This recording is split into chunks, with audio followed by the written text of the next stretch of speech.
সব সত্যি ঋষিকে জানিয়ে দিয়ে অজি ভয়ে ভয়ে ক্ষমা চাইল। পুরো ঘটনাটি জানতে হলে অবশ্যই ভিডিওটি লাইক করে দেখতে হবে।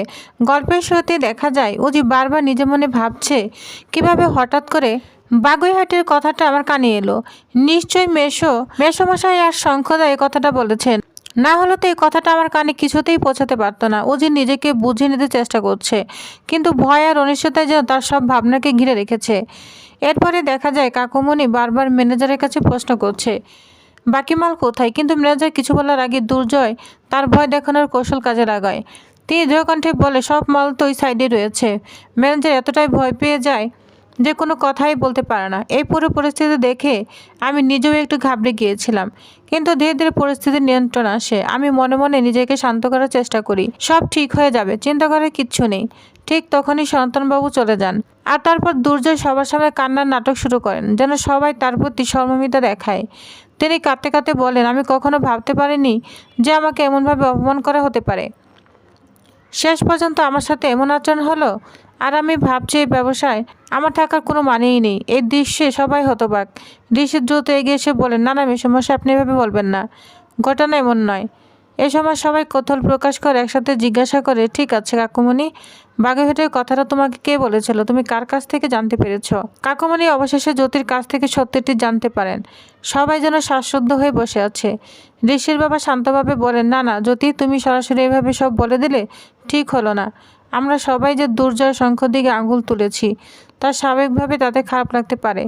শঙ্খ তখন ক্ষুদ্র কণ্ঠে বলে, জ্যোতি, তুমি দুদিন আসনি, অথচ আমাদের বাড়িতে এইভাবে অপমান করছো। আমি তো ভাবতেই পারছি না। আমারও তো লয়ালিটি নিয়ে প্রশ্ন রয়েই গিয়েছে। দুর্জয় হালকা ধমক দিয়ে বলে, তাহলে আমাদের আর এই ব্যবসা থাকার কোনো দরকার নেই। ঋষি আবার সবাইকে শান্ত করে বলে, না না মেসমশাই, আপনাদের সাথে অন্যায় হয়েছে, যদি ভুল করেছে তাকে ক্ষমা করে দিন। আমরা সবাই একে অপরকে সমর্থন করি এবং ভুলগুলো শুধরে নিব। সমস্যার সমাধানের জন্য একে অপরের প্রতি বিশ্বাস রাখা জরুরি। এইভাবে পরিস্থিতি ধীরে ধীরে শান্ত হয়ে যায়। সবাই একে অপর দিকে তাকিয়ে অভিমানের পরিবর্তে সমঝোতার পথে এগিয়ে আসে। অজি, কাকুমণি, জ্যোতি, দুর্জয়, শঙ্খ এবং ঋষি সবার মুখে একটা প্রশান্তির নিঃশ্বাস দেখা দেয়। তার মধ্যে ঐশা নিজেকে সামলাতে পারে না। ক্ষোভে গলা কাঁপতে কাঁপতে সে বলে ওঠে, শেষ পর্যন্ত আমার বউকে এইভাবে বাড়িতে সন্দেহ করা হলো। না না বাবা, এটা মোটেই ঠিক কাজ হয়নি। তোমার সামনে দাঁড়িয়ে তোমার মেয়ের জামাইকে অপমান করা হলো, আর তুমি চুপচাপ দাঁড়িয়ে সব দেখলে। ঋষির বাবা তখন পরিস্থিতি সামলে দেওয়ার চেষ্টা করে বলেন, জ্যোতি একটা ভুল করে ফেলেছে, এভাবে কথা বলা ঠিক হয়নি, কিন্তু তারপরে তুমি এভাবে বলো না। যাই হোক, একটা ভুল বোঝাবুঝি হয়েছে। দুর্জয় এসব নিয়ে আর মাথা ঘামিও না, ও ছোট মানুষ, ভুল করে ফেলেছে। দুর্জয় বাইরে থেকে শান্ত থাকলো, মনে মনে ভাবে, ভুল যদি ভুলই না হয়ে থাকে, যদি সবটা ঠিক হয়ে থাকে, ভাগ্যিস পুরো কথাটা শুনতে পাইনি সে, না হলে কি ভয়ঙ্কর পরিস্থিতি হতো। ভাবতেই তার শরীর ঠান্ডা হয়ে যায়। এরপর ধীরে ধীরে সবাই যে যার ঘরে চলে যায়। ঘরে ঢুকে জ্যোতি কাকুমণির কাছে গিয়ে বলে, কাকুমণি, আপনি কালকে একবার সাইটে গিয়ে মালটা ভালো করে চেক করে নেবেন। আমার এখন একটা ডাউট কাটছে না। বাগুইহাটের কথাটা তো আমি এমনি এমনি শুনিনি, নিশ্চয়ের পিছনে কোনো কারণ আছে। কাকুমণি একটু ভেবে উত্তর দেন। ঠিক আছে, তুমি যখন বলছো, আমি গিয়ে দেখে আসবো, তবে মনে রেখো, নিশ্চিত না হয়ে কাউকে কিছু বলা ঠিক নয়। এতে নিজের ইমপ্রেশনটাই খারাপ হয়, বুঝলে? এই ফাঁকে অন্য ঘরের শঙ্খ, ঐশী আর কাকিমণি কথা বলতে শুরু করে। রাগে ফুঁসতে ফুঁসতে ঐশী বলে, ওর শ্বাস দেখে আমি অবাক। আমার সঙ্গে, আমার বরের সঙ্গে এমন ব্যবহার! ও জানেই না ওর জন্য কি শাস্তি অপেক্ষা করছে। বেশি বাড়াবাড়ি করলে ওকে বাড়িতেই থাকতে দিব না, ওর সব রাস্তা আমি বন্ধ করে দিব। কাকিমণি ঠান্ডা মাথায় প্রশ্ন করেন, আচ্ছা ঐশী, যদি একদিন প্রশ্ন করে, তুমি তো এই বাড়ির মেয়ে, তোমার বিয়ে হয়ে গিয়েছে, তাহলে তুমি এখন এখানে থাকছো কেন? তাহলে কি বলবে? ঐশী তখন ঠোঁট চেপে বলে, যা বলার আমি বলে দিব, কিন্তু ওকে আমি এই বাড়িতে টয়লেট করব না। অন্যদিকে ঋষি অফিসের জন্য রেডি হতে থাকে। ও যে একের পর একটা জিনিসপত্র এগিয়ে দিচ্ছিল, হঠাৎ ঋষি চোখে পড়ে জ্যোতির মুখটা ভীষণ বাড়ি। কি হয়েছে জ্যোতি? ঋষি নরম গলায় জিজ্ঞাসা করে, আমি ওইভাবে কথা বলেছি বলে তোমার মন খারাপ হয়েছে? তাই তো দেখো, আমি তো তোমাদের ভালোর জন্যই বলেছিলাম, আমি কি এতটুকু ভালো চাইতে পারি না?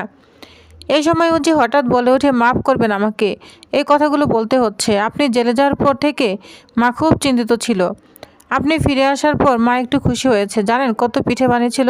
আপনি একটুও খাননি বলে বাড়িকেও মুখে দেননি, সব পিঠে নষ্ট হয়ে গিয়েছে। আপনি খাননি আর আমরা খেতে পারি বলুন? ঋষি অবাক হয়ে বলে, কিন্তু তোমরা খাওনি কেন? অজি চোখ নামিয়ে বলে, আপনি তো খাননি। যাই হোক মা আর আমরা সবাই খুব কষ্টের মধ্যে আছি, কিন্তু তবুও তো আপনাকে ভালো রাখতে হবে, তাই না? চলুন না আমরা সবাই কোথাও একটু ঘুরে আসি। ঋষি কি উত্তর দিবে নিজেই বুঝে উঠতে পারে না। অন্যদিকে অফিসার জিৎ বসু দুর্যের সঙ্গে কথা বলছিলেন। দুর্জয় জিজ্ঞাসা করে, কি হয়েছে, কিছু জানতে পারলেন? জিৎ বসু গভীর মুখে বলে, হ্যাঁ অনেক কিছুই। বিদ্যার মিত্র যে গ্রামে থাকতেন আর হরিপ্রসাদ বাবুর মেয়েরা যে গ্রামে থাকতেন, দুটো একেবারে পাশাপাশি। আর আসানসোলে আপনাদের একটি বিল্ডিং তৈরি প্ল্যান ছিল। আর আমরাও জেনেছি বোমাটা লোকাল মার্কেট থেকে কেনা হয়েছিল, তবে কে কিনেছে সেটা এখনো জানা যায়নি। খুব তাড়াতাড়ি আমরা সেই সূত্রে পৌঁছে যাব। কথা শুনে দুর্জয়ের বুকটা একদম ধক করে উঠে। শঙ্কর দিকে তাকে সে মনে মনে ভাবে, যেটা ভাবছিলাম সেটাই হয়েছে। যদি হরিপ্রসাদ বাবুর মেয়েরা এখানে এসে সব জানতে চায় তাহলে তো সব শেষ। তখন আমি কি করব? শঙ্কর ফিসফিস করে বলে, যেভাবেই হোক ওদের ম্যানেজ করতে হবে মেশু, যেভাবে আপনি এতদিন সব ম্যানেজ করেছেন। এদিকে ভানুর কাছে খবর আসে অফিসার জিৎ বসু ঠিক সেই বোমা ব্যবসায়ীর কাছে পৌঁছে যাচ্ছে, যার কাছ থেকে নিশারা বোমা কিনেছিল। ভানু আতঙ্কিত হয়ে নিশাকে বলে, তুমি যেভাবেই হোক পালিয়ে যাও, বাকিটা আমি দেখছি। নিশা ভয় পেয়ে প্রশ্ন করে, কি হয়েছে, হঠাৎ কি বলছিস? ভানু দ্রুত বলে, যার কাছ থেকে বোমা কেনা হয়েছিল পুলিশের লোকজন তার কাছাকাছি পৌঁছে গিয়েছে। ও যদি একবার মুখ খুলে না তাহলে সব শেষ। তখন নিশা ছটফট করে বলে, কিন্তু আমি তোর সঙ্গে আগেই কথা বলেছিলাম, ও বলেছিল বিহারে চলে যাবে, গা ঢাকা দিবে। ভানু চিৎকারের মতো বলে উঠে, পুলিশকে ফাঁকি দেওয়ার কাজ কি এতই সহজ? বুঝতে পারছিস আমরা কত বড় রিস্কের মধ্যে আছি? তার উপর হরিপ্রসাদ বাবুর মেয়েরা যদি ঋষি বাড়ির সঙ্গে আমাদের সম্পর্কটা জেনে যায় তাহলে তো সব শেষ। এমনিতেই তুই বলেছিলি ওরা ঋষির কাছে ছবি পাঠিয়েছে, মানে ওরা সব জানে। নিশার গলা একদম শুকিয়ে আসে। ভানু ধীরে ধীরে বলে, নিশা সামনে ভীষণ বড় গন্ডগোল আসছে।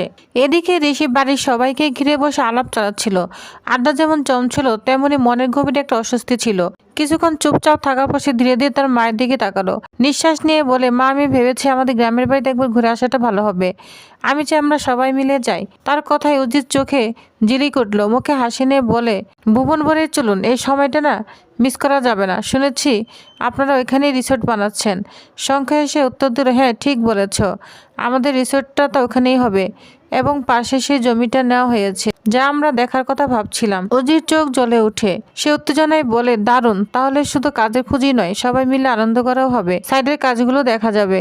এক কথা এটি হবে সম্পূর্ণ একটি পরিপূর্ণ অভিজ্ঞতা। ঋষি খানিকটা বিব্রত হয়ে মায়ের দিকে তাকালো। ভয়ঙ্কর শান্ত স্বরে বলল, মা আমি আসলে ভুল করেছি। তোমার সাথে আগে যেরকম ব্যবহার করেছি তার জন্য আমি দুঃখিত। কিছুদিন ধরে আমার মনটা খুব অস্থির, সবকিছুতে টেনশন হচ্ছে। বারবার ভাবি যেন আমার পরিবার কোনো বিপদে না পড়ে, আর এই চিন্তায় আমি নিজেই শান্ত থাকতে পারছি না। অজি কোমল স্বরে বলে, কোনো বিপদ হবে না ঋষি, আমরা সবাই একসাথে থাকবো এবং মনে রাখো এই যাত্রা শুধু আনন্দের জন্য। আমরা অনেক মজা করব, সব ঠিকঠাক হবে। সুভা দেবী হাসি মুখে বলে, আমাদের জ্যোতি আছে, সে সবকিছু সামলে নিবে, তুই চিন্তা করিস না। ঠিক তখন নিশা ফোন করে। কণ্ঠে উচ্ছ্বাস এবং কিছুটা অনিশ্চয়তা উভয় মিশ্রিত ছিল। সে বলল, উজি আমি তোমার বাড়িতে কয়েকদিন থাকতে চাই, তোমাদের সঙ্গে ভুবনপুরে যাত্রা করতে চাই। উজি খুশি হয়ে উত্তর দিল, ভালো তো, আমরা তো সবাই মিলে ভুবনপুরে যাচ্ছি, পিঠে পুলি উৎসবের আয়োজনও হবে, তুই সেখানে চল। নিশা একটু থেমে তারপর দৃঢ়ভাবে বলে, ঠিক আছে, তবে আমি চাই অনুষ্ঠানটা যেন সফল হয়। আমি চাই উৎসব যেন ভেজা না হয়, সবাই যেন আনন্দ করতে পারে। ভানু হেসে নিশার দিকে তাকে বলল, তুই যাবি নাকি নিশা? নিশা চোখে আগুন নিয়ে বল, আমি যাবই, এবং অনুষ্ঠানটাকে সফল হতে দিব না এমন ভাবতেই চাই না। পরিকল্পনা করে আমি নিশ্চিত করব উৎসবটা সবার জন্য আনন্দময় হবে। ঋষি তখন কিছুটা স্বস্তি অনুভব করলো। সে ভেবেছিল হয়তো এই ভ্রমণ কেবল আনন্দের জন্য নয়, বরং তার নিজের মনের অবসাদও দূর করবে। পরিবার, বন্ধুত্ব, উৎসব সবকিছু মিলিয়ে যেন একটি সুন্দর ছুটি অনুভূতি তৈরি হবে। তো ভিউয়ার্স, তাহলে নেক্সট আপডেট আর কি হতে চলেছে তো জানতে অবশ্যই আমার সাথেই থাকুন। ধন্যবাদ।